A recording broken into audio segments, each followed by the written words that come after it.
नमस्कार, हम प्रतिमा चौधरी। दोपहर 3 बजे के भोजपुरी समाचार में स्वागत बा। सबसे पहले प्रमुख समाचार। आज श्री पंचमी देश भर मनावल जा रहल आधुनिक जनता प्रसारण तथा प्रकाशन लिमिटेड के 9वां वार्षिकोत्सव। प्रतिनिधि सभा विघटन विरुद्ध के रीट निवेदन पर आज से एमिकस क्यूरी के बहस शुरू। क्यूरी के बहस के बाद निर्णय आई। महिला कानून व्यवसायी द्वारा भागीरथी भट्ट हत्यारा के कार्रवाई के मांग करत गृह मंत्री थापा के ज्ञापन। परिवार के न्याय दिलावेला मांग।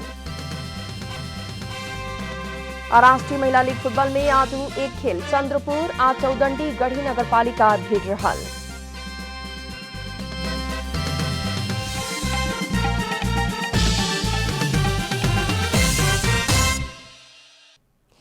अब पूरा समाचार। आज देश भर श्री पंचमी पर्व सरस्वती मंदिर, विद्यालय, शैक्षिक प्रतिष्ठान तथा साधना केंद्र सब में विद्या के अधिष्ठात्री देवी सरस्वती के पूजा आराधना कैल जा रहल बा। ई अवसर में हनुमान ढोका दरबार में बसंत श्रवण कैल गेल बा। आज सवेरे 10:17 के शुभ मुहूर्त में हनुमान ढोका के नासल चौक में बसंत श्रवण के कार्यक्रम भइल बा। बसंत श्रवण में राष्ट्रपति विद्यादेवी भंडारी, प्रधानमंत्री केपी शर्मा ओली, सभामुख अग्नि सापकोटा लगायत के विशिष्ट व्यक्तित्व सबके सहभागिता रहे।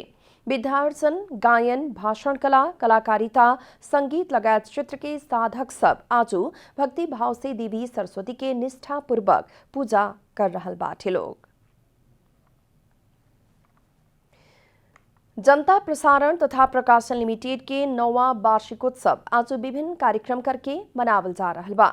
9 वर्ष पहले बसंत पंचमी के दिन नेपाल के ही पहिलका पब्लिक लिमिटेड के रूप में स्थापित ई कंपनी अंतर्गत जनता समाचार.com, जनता टेलीविजन, जनता प्रकाशन तथा रेडियो जनता 89.1 मेगाहर्ट्ज संचालित बाटे।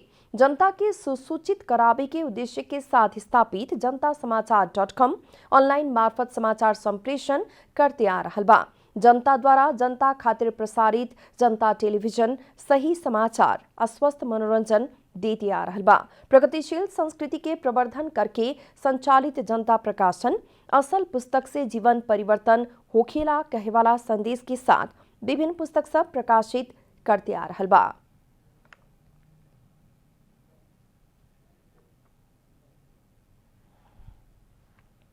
प्रतिनिधि सभा विघटन विरुद्ध के रीट निवेदन पर के जवाफी बहस सोमवार के उड़ैला लगते आज से एमिकस क्यूरी के बहस शुरू भइल बा। आज से अदालत के सहयोगी एमिकस क्यूरी के बहस शुरू भइल ह।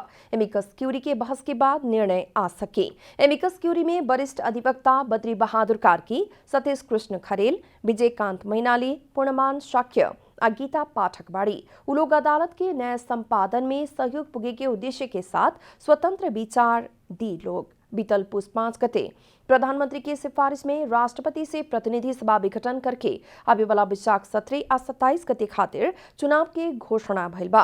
प्रतिनिधि सभा विघटन विरुद्ध पड़ल रीट पर अभी सर्वोच्च अदालत में प्रधान न्यायाधीश चोलेन्द्र शमशेर जबरा सहित के संवैधानिक इजलास में सुनवाई हो रहल बा।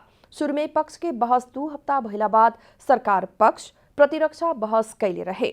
ओकरा बाद रीट निवेदक के तरफ से वकील सब जवाबी बहस कैले रहे। रीट निवेदक के वकील सब प्रधानमंत्री लगे संसद विघटन के अधिकार ना रहल आ विघटन के निर्णय असंवैधानिक रहल जिक्र कैले बा। सरकार पक्ष के वकील सब प्रधानमंत्री के संसद विघटन के विशेष अधिकार होखे के दावी सहित बहस कैले बाटे लोग।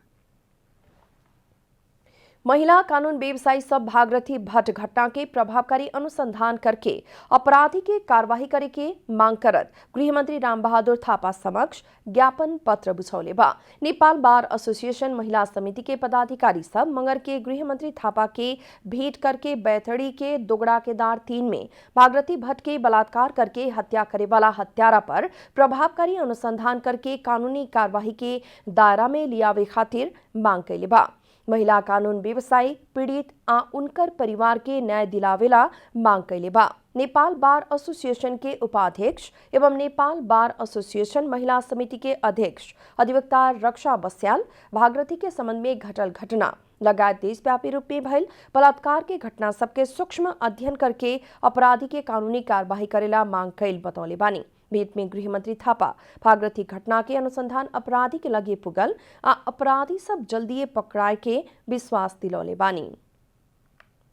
लगायतका देशव्यापी रूपमा जुन बलात्कारका घटनाहरू छन् त्यसको लागि ध्यान आकर्षण गरेका छौँ र छिटोभन्दा छिटो समाधानको लागि हामीले गृहमन्त्री ज्यू समक्ष माग पनि राखेका छौँ र उहाँले चाहिँ निर्मला पन्तको जस्तो घटना जस्तो नहोला, सायद हामी भागरथीको घटनाका नजिक पुगेका छौँ र त्यसको समाधान आउँछ भन्ने कुरामा चाहिँ हामीलाई विश्वास दिलाउने कोशिश गर्नुभयो।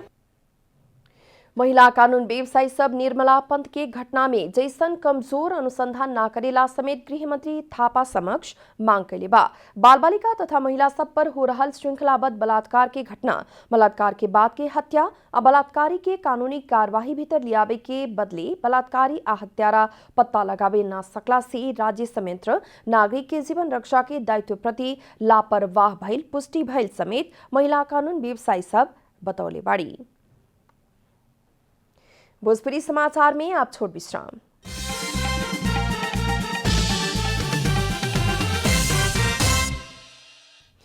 भोजपुरी समाचार में अब बाकी समाचार। काठमांडू उपत्यका में निर्माण करे के कहल गए मेट्रो रेल निर्माण करेला रसिया इच्छा दिखौले बाटे।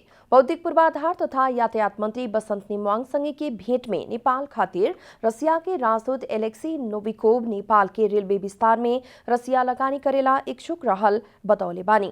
सोमवार के भइल भेंट वार्ता में रशियन रेलवे के तरफ से मंत्रालय समक्ष आशय पत्र समेत बुझावल बौद्धिक पूर्वाधार तथा यातायात मंत्री के सचिवालय जानकारी दिले बा। भेंट में मंत्री नेमुवाङ काठमांडू के ट्रैफिक व्यवस्थापन आ यातायात सहज बनावेला मेट्रो रेल के आवश्यकता रहल, लेकिन प्रविधि आ दक्ष जनशक्ति के साथे लगानी के समेत अभाव रहल उल्लेख कैनी। भेंट में द्विपक्षीय हित तथा पारस्परिक संबंध के बारे में छलफल होखे के साथ ही रूसी सहयोग में निर्माण भइल विगत के परियोजना सब कांति अस्पताल, पनौती हाइड्रो इलेक्ट्रिक स्टेशन, पूर्व पश्चिम राजमार्ग के पथलैया ढलकेबर खंड, जनकपुर चुरोट कारखाना, कृषि औजार कारखाना, बीरगंज शुगर मिल आ रोजिन इन टर्बाइन प्लांट बारे में भी छलफल भइल रहे। प्रमुख प्रतिपक्षी दल नेपाली कांग्रेस पौडेल पक्ष के आज के बैठक कहल जिला सभापति सबके भेला स्थगित भइल बा। पार्टी विधान आ नेपाल के संविधान दोनों संकट में पड़ते गई कहत पार्टी केंद्रीय कार्यालय सानेपा में पौडेल पक्ष बुलावल जिला सभापति सबके बैठक स्थगित भइल है। कांग्रेस के विधान मुताबिक फागुन 7 गते महाधिवेशन करे के रहे। अब विधान मुताबिक 6 महीना मात्रै समय अवधि थप सकल जाए। काठमांडू में उपलब्ध जिला सभापति सबके सोमवार के संझिया बैठल बैठक द्वारा बुध के ही केंद्रीय समिति बैठक आह्वान कैला से जिला सभापति सबके बैठक स्थगित भइल है। केंद्रीय समिति बैठक महाधिवेशन के बारे में ठोस निर्णय लेवे के अपेक्षा कैल गई पौडेल पक्षीय जिला सभापति सब बतौले बाड़न। साथ ही संसद के पुनर्स्थापना के निर्वाचन कहेवाला बारे में भी कांग्रेस से ठोस निर्णय लेवे पड़े के उलोक के कहना बाटे। कांग्रेस सभापति शेर बहादुर देउबा सर्वोच्च अदालत के निर्णय स्वीकार करके आगे बढ़े के बतावते आ रहल बानी। गैरावासी नेपाली संघ एनआरए ने निःशुल्क रूप में विश्वव्यापी टेलीहेल्थ सेवा शुरू कैले बा। संघ अंतर्गत के स्वास्थ्य समिति तथा वैदेशिक रोजगार तथा कल्याण विभाग के संयुक्त प्रयास में विश्वव्यापी विस्तृत टेलीहेल्थ सेवा शुभारंभ कैल गेल है। टेलीहेल्थ सेवा से विश्व के कोनो भी ठाव में रहे वाला नेपाली मूल के कोनो भी व्यक्ति से लाभ लेवे सके के एनआरए ने जनौले बाटे। सेवा अंतर्गत ऑनलाइन मार्फत चाहल समय में स्वास्थ्य विज्ञ सबसे स्वास्थ्य परामर्श लेवे के मिली। टेलीहेल्थ कार्यक्रम में मृगौला, कलेजो, मुटु, आंख, नाक, कान, घेंट आ मुंह संबंधी स्वास्थ्य विज्ञ से डायटिशियन, फिजियोथेरापिस्ट, दंत चिकित्सक लगायत अन्य बहुते स्वास्थ्य विज्ञ सब विभिन्न जिज्ञासा आ समस्या के बारे में उचित परामर्श प्रदान करे के एनआरए ने जनौले बाटे। मनोचिकित्सक, मनोपरामर्शदाता, स्नायु रोग विशेषज्ञ, मृगौला रोग विशेषज्ञ, छारे रोग के विशेषज्ञ सब भी ई टेलीहेल्थ कार्यक्रम में समेटल गई बा।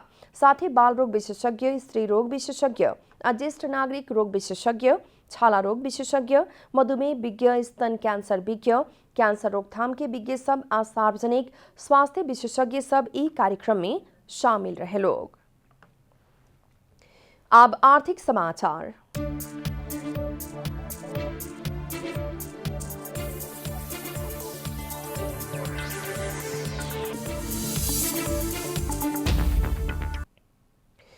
आज सोना के भाव तोला में 200 रुपया से बढ़ल बा। बाजार में छापा वाला सोना प्रति तोला 90,900 रुपया में कारोबार हो रहल नेपाल सुन चांदी व्यवसायी महासंघ जनौले बा। सोमवार के छापा वाला सोना प्रति तोला 90,700 रुपया में कारोबार भइल रहे। आज तेजाबी सोना प्रति तोला 90,400 रुपया में कारोबार हो रहल बा। चांदी के दाम भी तोला में 20 रुपया से बढ़ के प्रति तोला 1,360 रुपया में कारोबार हो रहल बा। अंतर्राष्ट्रीय बाजार में सोना प्रति औंस 1,823 डॉलर के करीब कारोबार हो रहल बा। भोजपुरी समाचार में आप छोट विश्राम।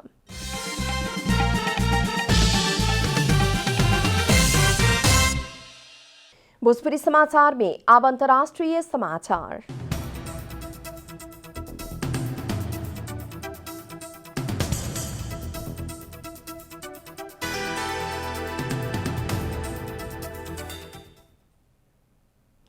भारत के मध्य प्रदेश में यात्रुवाहक बस नहर में गिरला बाद 42 जने के मृत्यु भइल बा।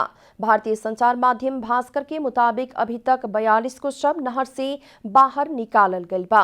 मृतक की संख्या बढ़ सके के बतावल गइल बा। 54 जने यात्रु रहल बस पुल से नहर में गिरल रहे। बस के क्रेन के सहयोग से बाहर निकालल गइल प्रहरी अधिकारी सब जनौले बड़न।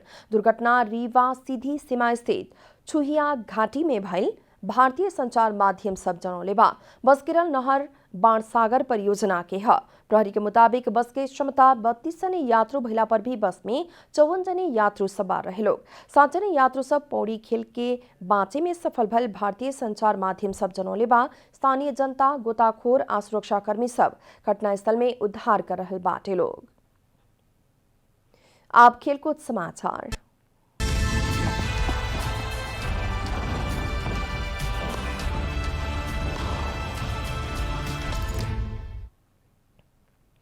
राष्ट्रीय महिला लीग फुटबॉल में चंद्रपुर नगरपालिका और चौदंडी गढ़ी नगरपालिका बीच के खेल जारी बाटे। साधु बाटो स्थित इन्फाक कम्प्लेक्स में चंद्रपुर नगरपालिका और चौदंडी गढ़ी नगरपालिका बीच भिड़ंत हो रहल बा। दोनों टीम जीत निकाले के लक्ष्य के साथ मैदान में बा। चंद्रपुर जीत निकालल अंक तालिका सुधार करे के दाव में बा तो चौदंडी गढ़ी लीग में पहिलका जीत के तलाश में बा। चंद्रपुर 10 खेल में 6 अंक जोड़ के 6ठा स्थान में बा। अंत में प्रमुख समाचार फिर एक बेर। आज श्री पंचमी पवनी मनावल जा रहल। आज जनता प्रसारण तथा प्रकाशन लिमिटेड के 9वां वार्षिकोत्सव। प्रतिनिधि सभा विघटन विरुद्ध के रीट निवेदन पर आज से एमिकस क्यूरी के बहस शुरू। क्यूरी के बहस के बाद निर्णय आई। महिला कानून व्यवसायी द्वारा भागरथी भट्ट हत्यारा की कार्रवाई की मांग करत गृहमंत्री थापा के ज्ञापन। परिवार के न्याय दिलावेला मांग। राष्ट्रीय महिला लीग फुटबॉल में आज एक खेल चंद्रपुर और चौदंडी गढ़ी नगरपालिका खेल रहल।